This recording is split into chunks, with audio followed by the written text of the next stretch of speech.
To buy a car right now, you might want to check out Total Car Score.com. They're out with the 10 best American cars for 2012. Total Car takes scores from several rankings. They combine them into one comprehensive score.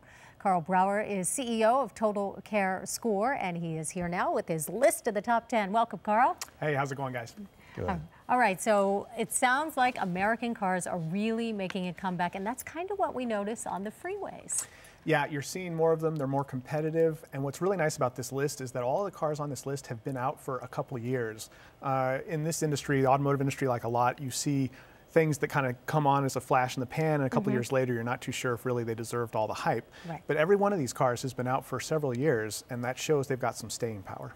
So when we go on the site, your site, and look at this list, what am I seeing there? What is your site is an aggregate of several sites? Yes, it's a lot like a site like, say, Rotten Tomatoes for movies, but it's for cars. So it takes these authoritative rankings and ratings from other sites and it combines them into a single number. It makes it much easier to see what the industry thinks of the vehicle in one shot.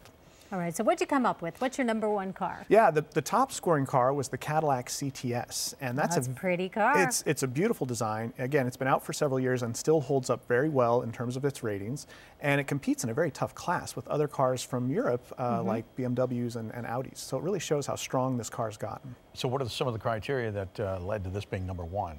I think, you know, when we do these combination scores, you get things from safety to reliability to design. All that is taken into account, and so you can't really get a good total car score unless you're getting pretty good scores from all the different rating sites out there. Wow. What else made the list? We have things like SUVs were big because America's good at producing SUVs, as we know. So things like the Chevrolet Traverse and the Ford Flex are on the list. You also had some of the other high-performance sedans that that America's also good at doing, like the Chrysler 300 SRT8 and the Taurus SHO. For somebody who follows the car industry like you do, got some figures coming out next week regarding car sales and so forth. What are you looking for?